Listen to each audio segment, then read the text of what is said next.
Chers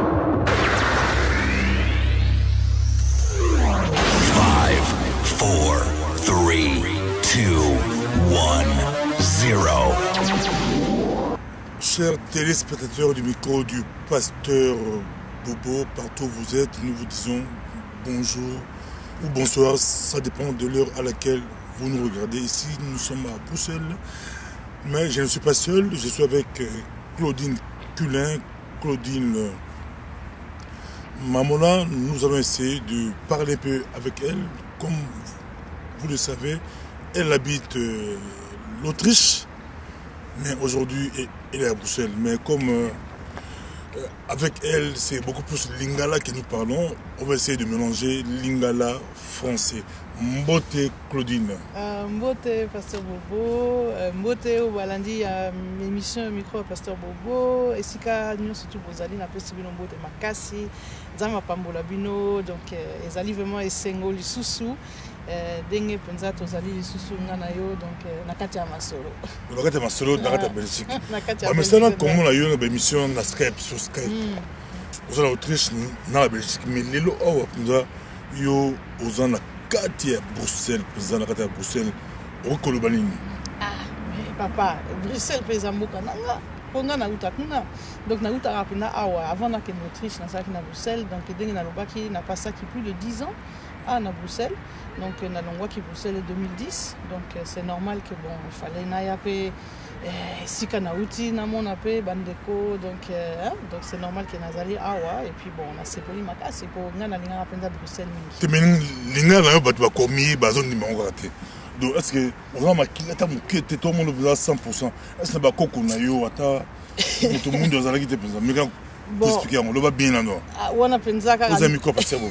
Bon moni moko ba. Et ma question va tenir bobo passe ta tourne na penza parce que ba koko na ye makila mo eliteke ya mutu mundu. Bon ba mutu na mususu moko ezala ka inspiré donc dengo lobi boye bon nzambe ye moko yebi moni.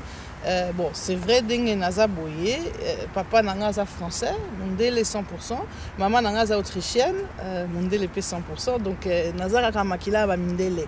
Mais toujours est-il que, au moni papa Nabiso, Yende Toyibi origine n'a été, pour Azala qui est enfant adopté, donc origine Penza Toyibi, donc tout est possible, qui sait? Nzambe, il y en a l'obika Kanzama. Tu mets avec 100% Mondele. Naza 100% Mondele. Papa 100% Mondele. Nandeng en tout cas biso to yebi. Omoni parce que c'est difficile. Les gens qui métissent seront ma métisse. Papa, c'est difficile à koyeba bon nandeng to yebi à 100% Mondele. Mais est-ce que sikoyo na kati ya linéalogie na e, on peut comprendre la généalogie na e. Est-ce que peut-être moi comme Aza peut-être la kati to yebite mais bon, au penza onga na yebi sincèrement. Donc deng nazo absolument naza vraiment 100% Mondele vraiment là, il n'y a pas de doute. Non, si aussi le bas il y a mon mingi na micro pasteur Bobo, mais balé sur Colanda, une émission très spéciale. Mais quand on expliquer comment tu as appris le lingala. On a appris ça papa, dingue to ba longue histoire. Et ça penda histoire mon là. Bon, au moni dingue na bisa kyo naza nambo autrichienne, nambo française. Bon, apparemment nanga ba ki ba diplomate. Tant aussi père a bon surtout en Allemagne et en Autriche. Donc il y a tant père a eu poste en Autriche. Toyaki kuna j'avais l'âge de 13 ans parce que bon liboso toi il faut faire dans Paris même ceux qui tout ça ils koya en Autriche pour les vacances puisque mère n'a autrichienne donc tout ça la famille kuna mais qu'on vivre kuna et banaki kaka tango na âge à 13 ans. À âge à 13 ans père a eu poste. Toye ofanda na Autriche. Iko na kati ya Autriche toza eloko moko tobera ba lycée français. Bato tu wana ba yebi ke ba lycée français za na mokili mobimba donc le système scolaire français. Yango wana siko na kati ya ba lycée français wana bon eza ba lycée d'élite. Donc na kati za ba élite eza na kati donc okutana pe na mokili mobimba parce que la plupart des enfants de diplomates bangonde ba kotaka lycée ba ka pe na lycée. Donc c'est là je peux dire que ba premier contact oya ba congolais pe na salama. Donc, à travers ça, ensuite, au moni, dès que Congolais va ensemble là, bon, Baza qui peut être très engagé dans la paroisse francophone. Donc, à l'époque, paroisse catholique francophone, on est aussi dans la paroisse. Ce qu'on a quatre à paroisse, c'est mon premier contact vraiment dans la culture congolaise. Bon, tellement que Moni, la CPLA qui, bon, et puis dans les années 80, Batanga Mobutu, quand Batanga va fête, fête, bon. nasepela qui penza l'ambiance vous comprenez mais bon là qui vraiment moi na muke si quand on a ici na zui bac comme on dit le baccalauréat quand j'ai eu mon bac fallait na tanga donc yangwana il fallait na zone en France na zone à Paris pour na otanga donc na kotaki université et c'est là vraiment que na zui boule na kela bakino ba lobaka na zui boule que na il faut na yekola lingala donc na sali tout pour na luka penza ba cours à lingala mon ngala kanisa ki ba cours à lingala ils en ba cours anglais ba néerlandais ba cours souvenir au côté institut moko boyo bien centre moko boyo ba repé sa cours na siko on a fouillé na ekomona ke à l'INALCO donc l'INALCO c'est l'institut des langues et des civilisations orientales donc à l'INALCO on enseigne en fait où à Paris hein, c'est un institut universitaire en fait les langues on appelle ça les langues zo aussi ça qui est institut moko au départ c'est l'institut qui formait les diplomates c'est-à-dire quand les diplomates français qui partaient en mission etc ils étaient formés je veux dire aux langues zo bon de là c'est devenu un vrai institut universitaire qui en fait enseigne tout ce qui concerne, je dirais, la relation internationale, tout ce qui concerne l'histoire, la politique, la culture, l'ethnologie. Donc, et il n'enseigne pas que l'Afrique, il enseigne tout ce qui concerne la culture américaine, donc le monde entier. Si il y a un département bantou, études bantou. C'est ça qui a fait que on a au monde qui étude bantou et puis on a un département donc linguistique, on a cours à lingala moi c'est poli makasi non en tout cas le la but zaki nazwa penza cours à lingala na kota kiango je me suis inscrit bon mais malheureusement cours à lingala ezalaki kaka lingala c'était un ensemble hein, donc eza comme on dit c'est un cursus donc on a quatre cursus il y avait le swahili il y avait la linguistique il y avait l'histoire il y avait la culture donc beaucoup d'autres thèmes qui n'ont plus rien à voir avec le lingala mais bon le lingala ezalaki et là on a lukaki yangwana donc na banda notre professeur malheureusement a kufa déjà monsieur Nzopanga c'était un Congolais de Brazzaville et il avait une particularité vraiment makasi et je crois que bon parce que c'était un amoureux passionné de la culture de la musique congolaise donc na ndenge azotangisa biso lingala eza na ndenge basango te ozokomprendre atangisi biso lingala à travers banzembo donc tous les grands classiques de la musique congolaise a commencé par les Baratangwa Wendo ti amikolo yo penza donc tozo yekolango à travers banzembo c'est comme ça que non seulement na yekola munoko mais na yekola culture et particulièrement makamba musique de banzembo ya Congo penza black terre donc en tout cas bien sûr Mario Mamou penza en tout cas vraiment omoni tellement dans ce pays là qui a bonga déjà dans la musical pour tous la famille artiste un peu dans la famille Nabiso mon oncle jouait dans l'orchestre philharmonique de Vienne un de mes arrière-grands-pères a dirigé des opéras ma grand-mère était chanteuse d'opéra donc mondele ayebi mamu ayebi ba banzembo tout oya l'homme ba kedi c'est pour dire que omoni donc disons que déjà penchant pour la musique et ça je peux dire la makila. Bon, c'est vrai qu'il y a une musique classique, il y a une musique moderne, mais tellement que bon, on a qui est ouverte, tant aussi à travers il y a Bakour et M. Nzopanga, on a découvrir richesse de la musique congolaise. Donc je ne peux pas expliquer à tout le monde, il y a des bolingo. Au Koutani na mutu, mbalamoko pa kake beti. Et ça n'est pas.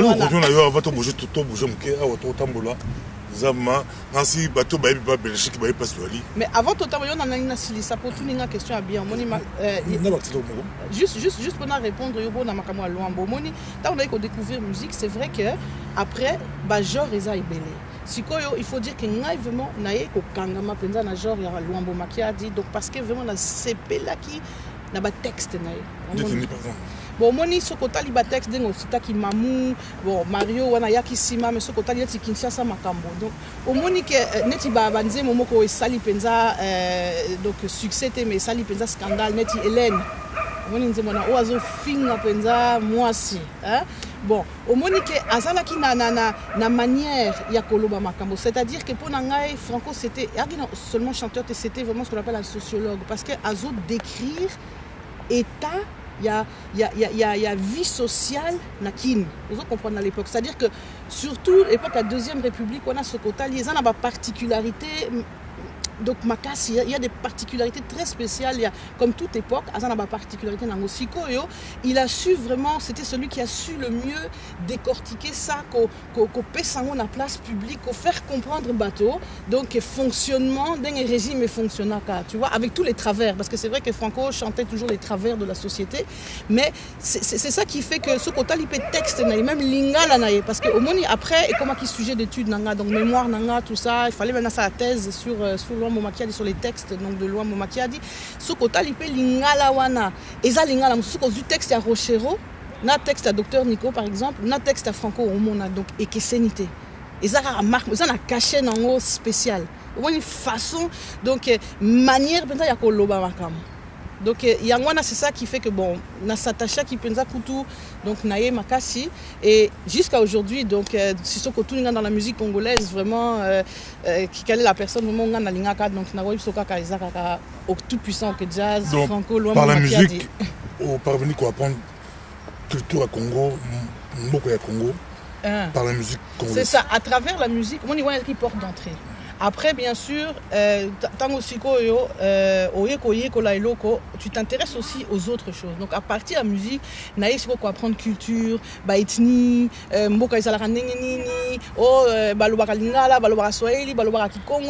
4 langues nationales, Chiluba, Siko, Baluba, Bazalaka Nengeni, Basakata, Bazalaka Nengeni, nous comprenons. Ozokota, Siko, Bayanzi, donc Bizalina Bango, Zalaka Nengeni, donc Ozokota, pendant la Mozindo et Makambo. Et puis, bon, on découvrir richesse.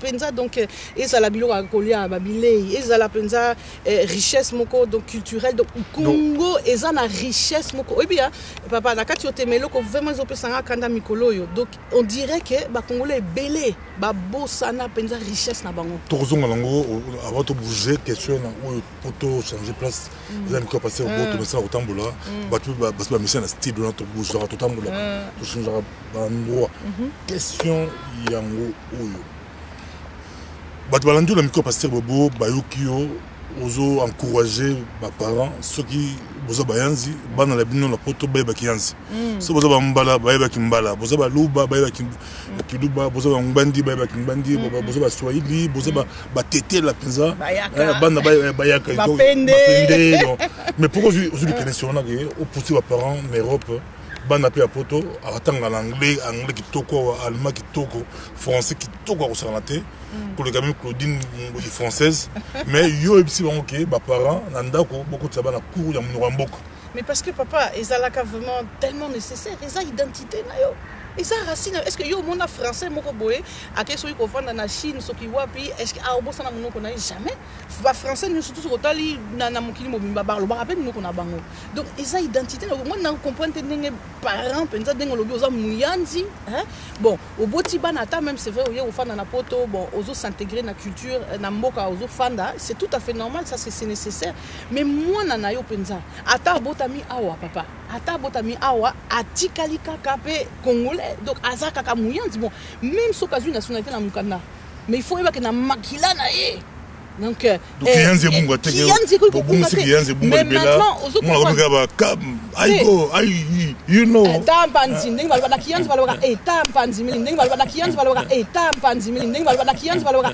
tampanzi mili ko loba papa pesa nga mungu tampanzi yango na kiyanzi par exemple bon muliki Claudine azobeta kiyanzi ko le quand même bandeko bali ko tala biso mais avec mikote ezali kama okamo eza pasi to lakisa bana ba famille mais yo na liana situation makamu nazoloba donc omoni yangwana le problème eza boye moko bon tolobi kaka ba parents il faut balakisa bana na kiyanzi soki sakata soki kingbandi soki nini mais siko problème ezali ke ba parents bango moko ba yebite combien ba congolais bazalaka na poto ba yira lingala ou bien swahili ou bien bon moi langue nationale na bango mais sauf to koti ba otuni penda yo neti yo za mutaba Équateur est-ce que oyebi penda munoko na yo penda eza question kitoko penza kitoko bali kolanda biso est-ce que oyebi penza munoko mboka oyebi penza bokozwa micro alobaka néerlandais alobaka allemand alobaka anglais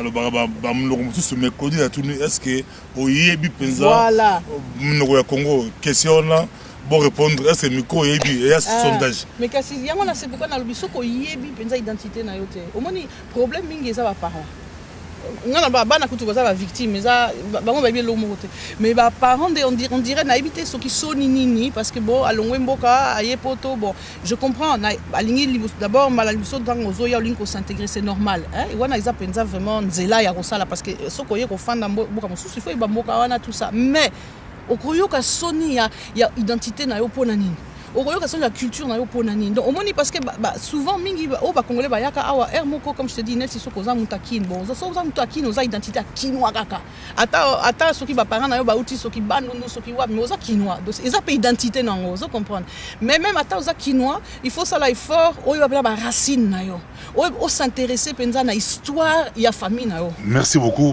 Nancy Toko ko pousse na totambola yo za même aux amboka le to kota bino a tous na bois de la camp kitoko bois na sepela na ngomi dengue na zo ipsonga na linga penza na linga makelele te na linga penza donc ici ka moko bato basa belete donc ngana ngabo omoni soko za boye neti boye tala nzete hein nazo tala nzete omoni nzete wana otali pela ngana za pe mona nzambe tala wana eza création ya nzambe nzambe wa kela pe na nzete wana siko tali yango donc ezoloba ezolobama mais bon je sais que bato mosusu bakanisa ke yango na bakongole basekaka bamindele na balia na bango na banzete na badeka banzete yo komi Congo te biso bakolo nzete babiloko oyo biso tomata nzete yango na eloko biso tomata nzete ti likolo bina tosakala banzete ya manga banzete ya nini biso tomata nzete mais justement c'est pour ça que eloko bilo boyaka bois de la cambre mais bomataka nzete te biso mpe tomataka na nzete mais tomataka nzete akokoka te problème ete mpo ntango nazaki mpena mwana moke naza mpe nakomata nzete somo mais justement olobi eloko bien na mboka mpe nzete ezali ya solo bozala banzete kutu koleka te soki mboka e compliqué non nalobi na mboka donc na mboka Congo ozo comprendre banzete ezali donc banzete kutu koleka banzete awa ozo comprendre mais c'est pourquoi je comprends pas ntango ozaki na mboka ozokota zamba tala nani omoni soki village oke kosokola na mai na kati ya zamba mpenza mais sikoyo ozoya poto okomi konéglige biloko wana même kobaye yango c'est ça que eloko wana en tout cas papa peut-être yo koyede ngai na comprendre yango te ke bakongole bakendaka na banzete te mai te bamaseka la ville balinga park te boli kolanda biso kodina la bike na Congo na bakine banzete ki belé terrain football bapesa kosakana ki belé mais tokoli depuis tokoma poto kumbata banda na ba parc rien kende la parc okenda rater la mai okomaka te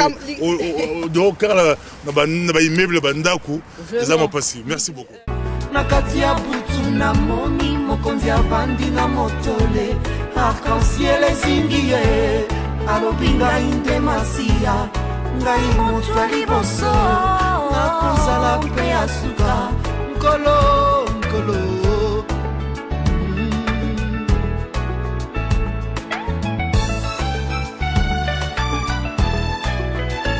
yo leleo Jésus viens me libérer yo leleo Jésus viens me libérer nakomi kochola Jésus yaka yo leleo Jésus viens me libérer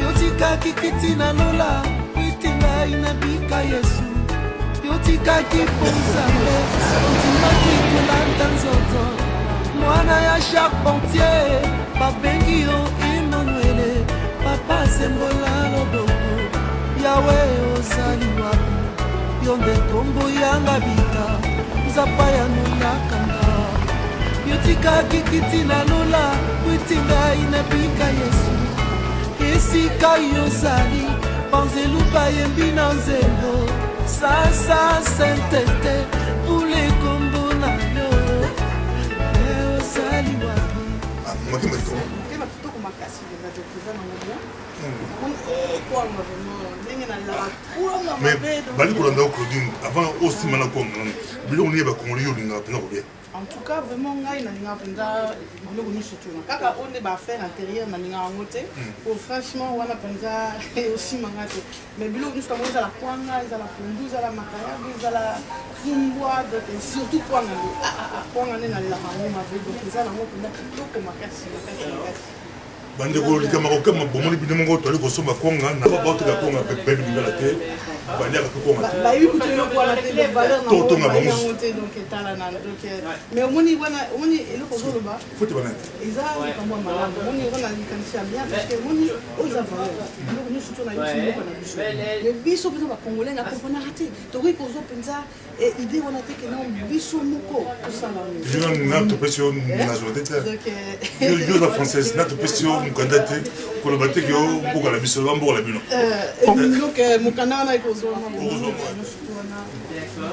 est-ce que il bloc oui bloc en tout cas on a une pena na son la tourner eux c'est oyo ukangami komone kimi ukangami komone kimi nga en tout cas bala bandundu tolongi e pesa ayebaki nyonso me akangami non omoni na sepeli pela tolongi yo kabisa problème eza boye babilo mosusu nasomaka ngo na lama examen za boye bonga mais nde nani komona ngo oyo vraiment penza otuna nga yo moko ata yo moko tala oyo okomona te oyo il faut eza nani oyo eza bitekuteku ukangami lelo akangami pesa toyeli susu awa ozani oyo ngai ngai ozwi yozwi bongo kuna eza na ngona tokangi yo monda me ozaka makasi awa osafu oyebi oyo yango misili mpenza misili kasi yango nalobi nayebi yango ndenge balamaka yango mende ya mobeso oyebi te yo bika ya basi balamba omoni soki nga nasomaka yango nazwi yango mende omoni ntango nakota magasin natunaka mpena nakomaka namoni yango nazwi yango ozwi kaka kolambi ndakei kolamba yango na ndako mais se nde kombo mpenza ezotunanga Claudine ayebi kolamba misili balamba yango nene balamba yango ndenge bandunga nyonso mpona nga so nazwi yango na kati yango tuka na ndenge nga nalambaka yango nazwi yango na kati yango mwa ndamundamundamu natie yango mpenza na mai nazolambela yango mpe apres neti bamwa epinard obiwa ndenge wana natie matungulu nasangisi nga mpe nalinga kosangisa yango mpe na bapoiro ekosakela kitoko donc toza mpenza moye mpe tokotuna examen te mais ça va comme oblige kolamba misili mais kalika na sepeli kambi olobi ke biso bakolo mboka tosala effort ke bamagasin ya boye bato badirige yango ozala biso mona diaspora komonaki mama moko mpe ya congolaise atekaka mpe bapondu atekaka mpe nini epi tosombaka po mingi alaka okota pa bato oyo baindia bapakistanais mais opaya bino moko omoni biso toyebi valeur na mboka na biso te soki nayebi biso wana na mikotisi na bacongolais donc toyebi valeur na mboka na biso te donc biloko ya richesse tala biloko yango nazoloba il faut boule bien tala richesse tala fumbwa nguba ya congo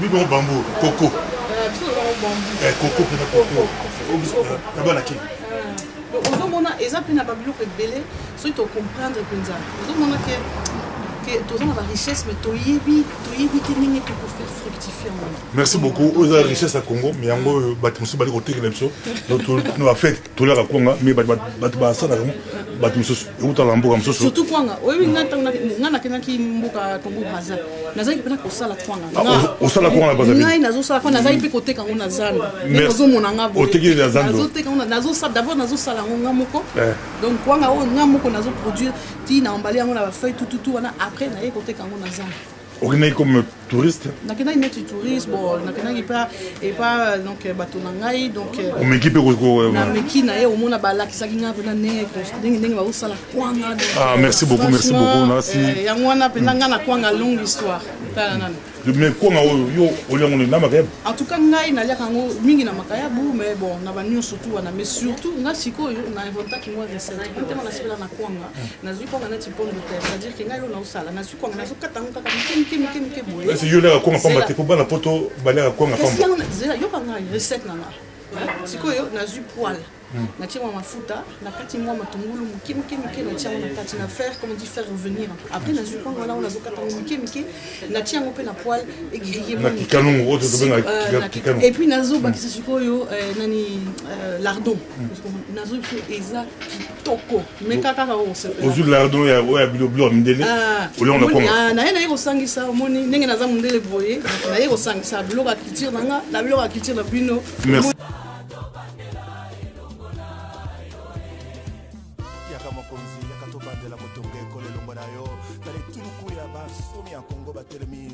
Yamba lipambo likote pai na yo.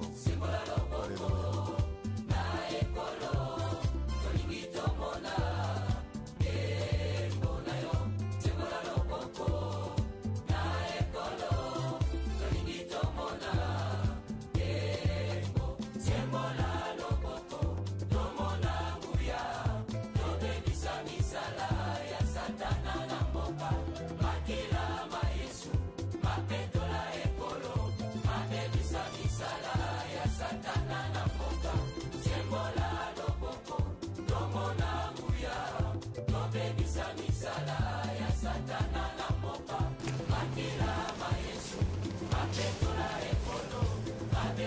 Claudine, à mon niveau, comme tu as balandé un micro à Pasteur Bobo, tu as Claudine, tu as le temps pour le gars.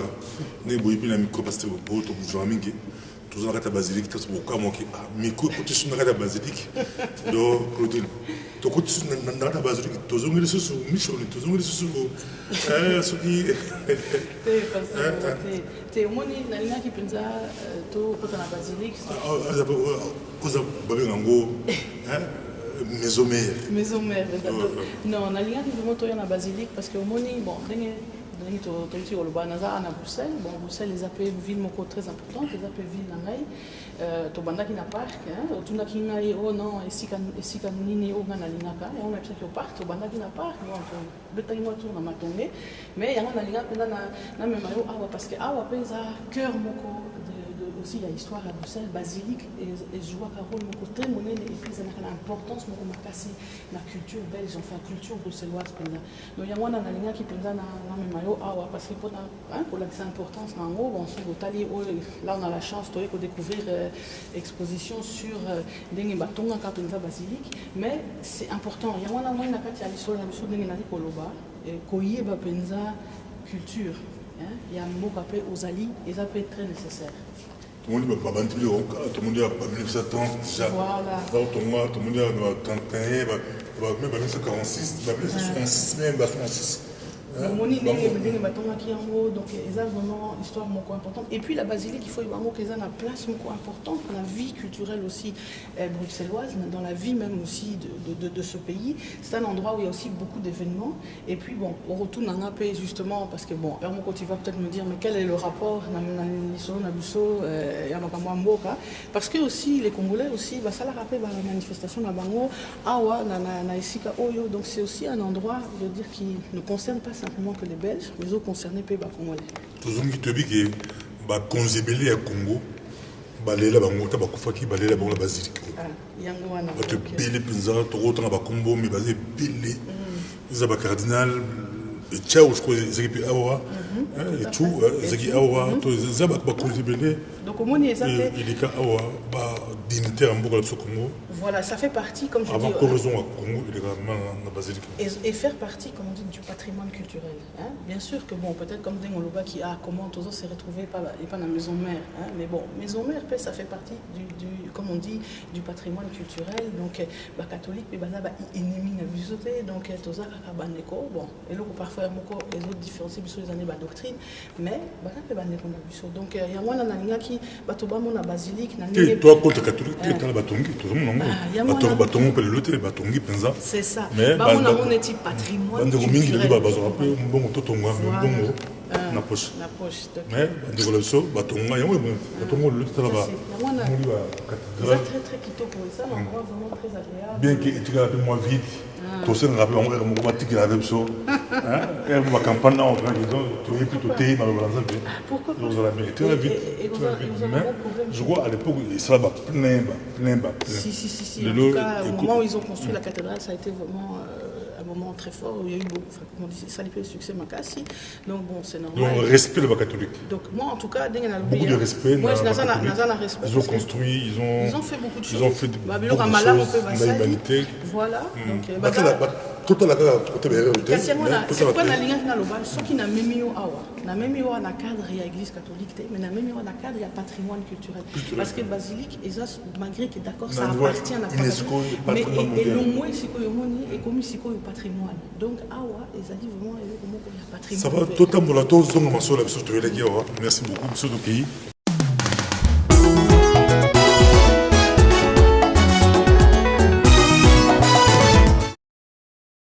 Tout le monde a eu tout le qui boit de la cambre, tout le qui m'a tombé, tout continent de la ville.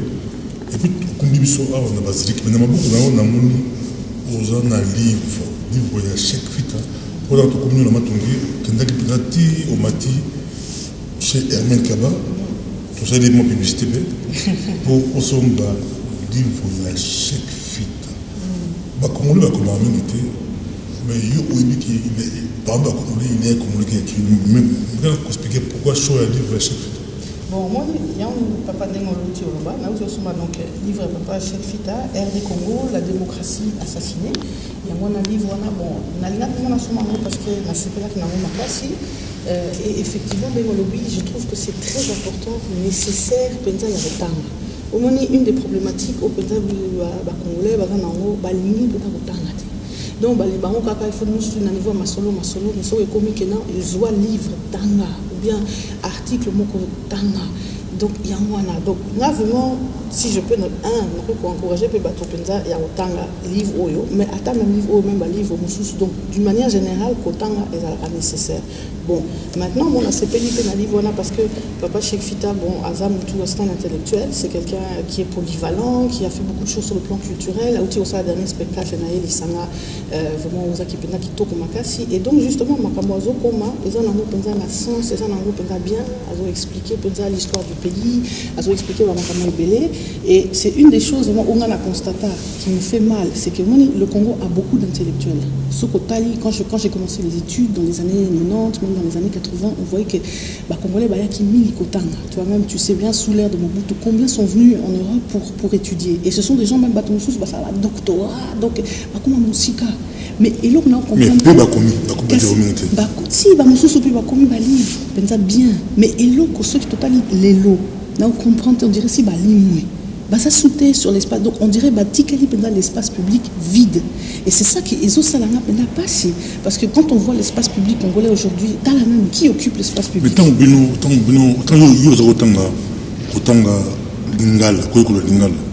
je me pose des questions au Sala comment posons un exemple à Mouké, exemple il y a le lot d'espoir congolais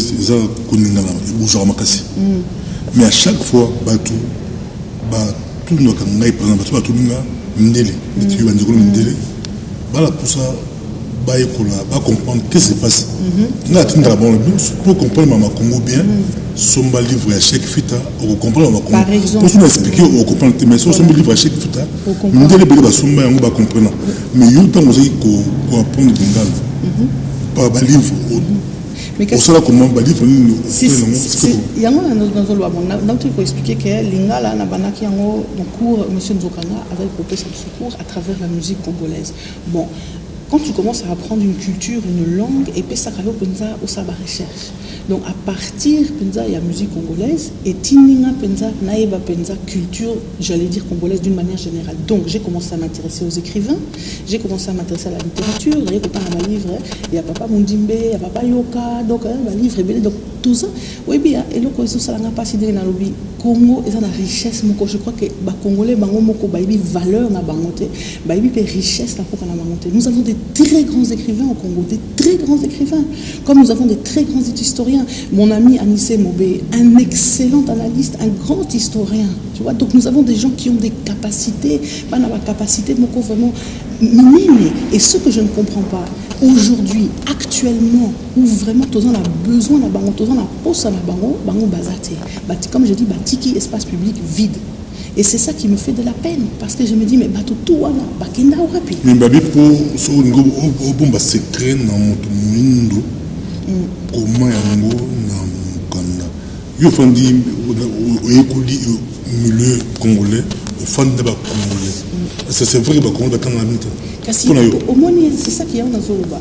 D'abord makamo lobi que ce que lingo est secret, comment ça c'est vrai. Au moins les paroles s'en vont mais les écrits restent. Net il est là au bet toujours betali solo par exemple. On bandi ko expliquer na makamo moko ya tribune na yo. Vous comprenez. Mais ma solo on a soki to combien on a livré ou bien bon les autres ont pas moyen de dire médias d'enregistrer. Mais dans un mois ce qui n'a lingina c'est rappeler makamo et ça qui nae. Na se rappeler souté par moko ba détail mosusu elimwe alors que na kati ya livre neti livre boye na tangi pensa ozomona sikoyo soki posa pena na koyeba lisusu dans 6 mois na zonge les livres na fumo donc omoni sikoyo savoir oza na kati wana ekofanda ekeite ezali kaka à tout moment na koki kozo livre kofungola na page nango et puis na tango donc lelo qu'on a comprendre ndenge lobi que quand je disais l'espace public est vide, c'est ça qui me fait mal. Je me dis, mais Batutouana, parce que donc comme je t'ai dit, Congolais, la richesse, la capacité de belé, des Congolais qui savent écrire, des Congolais qui raisonnent, des Congolais qui franchement, mais aujourd'hui, ils sont où? Vous comprenez? C'est quoi l'espace public où est occupé un mot? Souvent des gens, en tout cas, excuse-moi de te le dire, mais souvent des gens parfois qui n'ont pas grand-chose à dire, vous comprenez? Ou bien au raisonnement et qui n'ont pas de cicatrice. Donc c'est ça vraiment que moi ils ont touché, ils ont marqué, je me dis mais qu'est-ce qu'il se passe? Vous comprenez? Déjà vraiment interrogation, bon, on a lancé un groupe, ceux qui nous donnent la réponse vraiment à répondre un peu dans l'émission de notre pasteur de Beau. Balandio la boki bibonso to boucher sur okende asi to tambola pour balandio to telema to tambola so pour to diga to tambola ils aiment que pasteur Beau to tambola to sur la to sur l'intégration pisa.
Nalasi totamboli na kudin ukumbi biso atoi atomuni atomim awa na tofandi awa.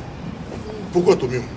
Bon, yango na nalingaki penza na mema yo pona kosukisa émission na atomium parce que atomium penza symbole moko ya Bruxelles, symbole moko ya Belgique, moni nangi basala kango pour l'exposition universelle.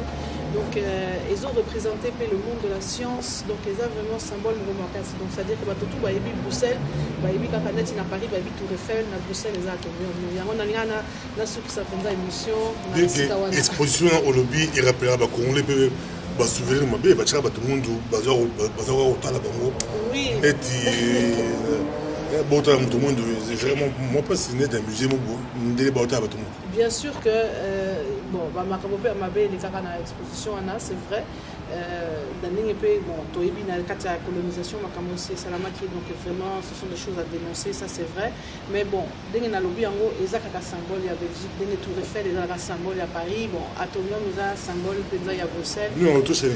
Donc na Autriche toza na Stephanskirche eza aussi pe cathédrale moko boye, toza pe na grande roue eza pe symbole et puis surtout place na fandaka donc château de Schönbrunn na Congo. Oui bien.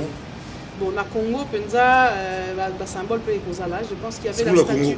Je me souviens, si c'était toujours la Kinshasa, il y avait la statue de la libération de l'esclavage, wana, statue wana. Mais puis ce que ça toujours wana, mais ça là qui n'a à l'époque. Bon, la Kin bali kolanda yo, est na Congo pour ba Kin bien.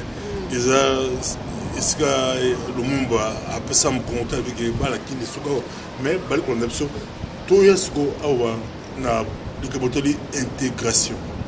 De chaque mboka ba symbole ya ville ezalaka partout ezali au bilimo bondimi ke yango ndesa kini yali ya kini pesa ali na kini ya mikolo le mausolée, je suis sûr que voilà symbole incontournable nous la mausolée penza non narasi eza mausolée pour mettre mais mausolée pesa moko ya bloqué ezaka et que na forme de ça la kini na échangeur oui échangeur on ndesa la kini na kasi yango na air moko na rotuna pena balandi o baza na kino na o balandi ya kin bapesa biso penza symbole na bango bakinois penza yango na ninga na interpréter na lobi ba kinois même yo lobi échangeur mais ce qu'on a lancé neti moi je mo ko deviner ba comme la biso donc ba comme la émission micro pasteur gogo ko ba ibisa yo sikoyo na bango kina mboko na mo la kin oui yo na kin mais le bana no tout le monde comme ça bana kin peut-être air moko ba moni lo ko sous les ça intéressant donc to yiba penza bango bazomona ngo ndenge nini tout na bala matadi tout na bala lumbashi mais moi la kin aja à ça répondre que ça échanger. Merci beaucoup Claudine Culin tout ça na yo mais yo so que la kin au petit kin comme na so aux autres bergères so pasteur moko aux autres en anjili na lingala montre que batu baba maya baroya barolanda yo penza ok sur la kikuti ozo TPM mo na kianzi batu baroya ba ko matia no bien quel conseil on peut ça pour l'intégration sur une cas d'église l'église la congolaise partout na poto mais ba zote na lingala so to TP na mo ba anglais na ba français ba allemand na montre que ingo le mot parce que toli yo za kolo ba toli on peut ça ba toli belé toli a pété on ça toli l'intégration. Bon, en tout cas, vraiment, intégration de Nyendeng au Tukoloba, ils ont concerné comme église, mais concerné d'une manière générale. Au Moni, Natoli n'a pas ça, ils allaient s'opposer Mboka. Il faut quand même s'intégrer dans Mboka, on a Oye Bamboka. Donc, pour la Oye Bamboka, bien sûr, ils allaient Moko, ça c'est fondamental. De la langue, la langue, donc, ce qu'on y a en Autriche, Mboka Nanga. Langue, on les a allemand. En tout cas, dans Mboka Nanga, ce qui est allemand, c'est le boulot. Donc, c'est même pas la peine pour me capoter. Net, ils ont que Irlande, par exemple. Ils ont Mboka langue anglais. Attends, même irlandais. Mon irlandais, à moi, ils ont un dialecte, mais langue nango, ils ont anglais. Donc, ils sont nécessaire que la première des choses, Oye Bapenza, Monoko, il y a Mboka place au Fandi. La deuxième chose, ils ont penza Oye Bapenza culture. Il faut comprendre. Donc, il y a Oye Belgique, Oye au Fandi de la Belgique. Il faut y avoir la culture à Belgique. Donc ça, c'est vraiment deux fondamentaux. Bon, maintenant, pour s'intégrer, ce qu'il faut dépendre et l'eau qu'on a. Bon, l'eau peut s'acquérir, par exemple, tu vas pasteur, bon, c'est normal que ce qu'on a touché, c'est fou. Il faut que tu aies la langue. Bon. Et remettre la culture à Congo, bien. Parce que la langue, c'est le véhicule de la culture. Il faut comprendre. Chaque culture véhicule dans la langue. Donc, ce que Congolais a poto, après avoir ce qui est aux inscriptions à la classe, ce qui est au bloc, ce qui est au sali, mais le quoi et ça c'est ça. Il y a un azolo batango. Avant au banc d'église, avant ma camonio surtout on attend oye mboka. Peu importe nanzela ni noyaka. Et bon, peut-être le Wanan, je ne dis pas les premiers jours, les premières semaines, les premiers mois, bon, hein, et au Fandi, le temps de s'habituer. Mais en tout cas, rapidement, il faut le Lukapunza, koyeba penza mboka koyeba culture koyeba monoko et ne pas faire ndenge bato mususu mingi basalaka batikala na bango na ghetto azala poto mais on dirait ana poto mais azala kin azala mwana soki na kaza donc etala nano donc ala bandal mais donc azo mema bandal penza na poto monique bandal na mekili donc moni wana te wana penza sokosali boye omoni pourquoi nazo insister na intégration. C'est pas parce que non il faut s'intégrer parce que mondele sokini c'est mieux mais parce que ce kolingi ozobe ba mabumu ya mboka. Vous comprenez olino mais ba okama ba bi me Claudie non yemo ba bisi bisoke to boso na kianzité to boso na kiakate to boso na chilubate ki mbandité soki ki mongote yemo wa yesuso non ya wana albiso non autour pour l'intégration omonia ndenge na lobby si tu veux bien t'intégrer dans ça dire que ozo pe ba chance na mboka okende pe musika il faut penza au s'intégrer maintenant tant on a le makambo penza que ya ko bossa na culture ça c'est très important parce que erreur mingi ba kongole ba sala ka bayaka soit batika na bango na ghetto ndenge na lobby ba memi bandal ou bien ba memi njili na kati ya poto ou bien babosani mboka na bango culture na bango pour bakoma peut-être plus belge que les Belges vous comprenez et le problème de l'intégration le problème de la langue de la culture c'est et se retrouver comme mingi et pas bana vous comprenez netio oye poto OK ozo s'intégrer si ko tango ko bala ko bota bana na yo vous comprenez au lieu que olla ki sabango penza ekolo na yo culture na yo bizaleli na yo wanande otiki bango ezaneti on dirait au boaka bango otiki bango sur la culture d'accueil vous comprenez parce que le ko la base pour ta classe awa ba camarade maman sana bango ya mboko yo tout ça mais non c'est pour ça que ya on a lobby si tu veux bien tu peux seulement bien t'intégrer si tu sais qui tu es d'où tu viens et où tu vas. Merci beaucoup aux Belgique pour la tomium ila mboka makambu na Belgique awa ndela kutonga yoko atongo pela kimongo atongo la kimongo batongo la kimbala mais ndela otongo la kimbala mundele ya kutongo pana lingala atongo la chiluba atongo la kimbandi ba ndele mbele bafandi bazotonga yo pe batongi yo pe na mno mboka la bino mais o bien oti et yangwana justement quand tu me disais quand tu me parlais de la langue au moins les anati netika na so biso to sel mo ngai na sali nzela inverse na uti culture ndele na yeko kota culture oui qu'on bien na yeko yekola ozo mona que yangwana j'ai pris l'effort que na yeba pena comme les années ozo mona donc c'est ça ngai pe na s'intégrer na sens mosusu tu vois donc quand je parle que tango congolais so tango aye il faut s'intégrer na mboka eza na sens que ayeko yekola rapidement peut ça quatre conseils toli a pété Claudie tout kilo pour de souci ça peut ça 4 conseils pinza na batu oh na les commentaires intégration yango la toli a pété Claudie bon nga en tout cas conseil à liboso na zoloba d'abord il faut yeba aux annales savoir qui tu es premier conseil deuxième conseil savoir d'où tu viens troisième conseil savoir où tu vas na ba trois loka misato wana et ko pesa ke tango goya mboka on peut s'intégrer facilement. Et la chose la plus importante dans le lobby, quand tu viens d'être au Belgique, aux États-Unis, aux Ezali, koye kola penza mentalité en boka ozali, koye kola penza bizaleni ezalaka, et puis surtout sortir du ghetto. Et lingi koloba boyete, mais lingi koloba que net iso na exemple à Belgique. Olambi pe fumbwa, mais olambi pe ba carbonate, mais vous comprenez. Olambi pondu, mais olambi bato balela ko nga balela semoul balela. Bilolo. Là olambi atika bilolo ko. Atika nyonso to wala mais asangisa mpe. Vous comprenez. Ermoko ayeba que soki azana ba camarade ba belge par exemple. Tu vois c'est bien aussi que et ça fait plaisir que bon merci beaucoup. Claudie a dit kotika bilolo te kotika pondu te kotika makaya bouté mais au mekapé ya bambuka oyo to soki sipa wa mbula pe bandi mbula za rapi mapambo mbula za rapi bénédiction merci beaucoup to soki ya Claudie merci baba merci baba nzama pambola bino balandi ou balandi pena ba émission pena donc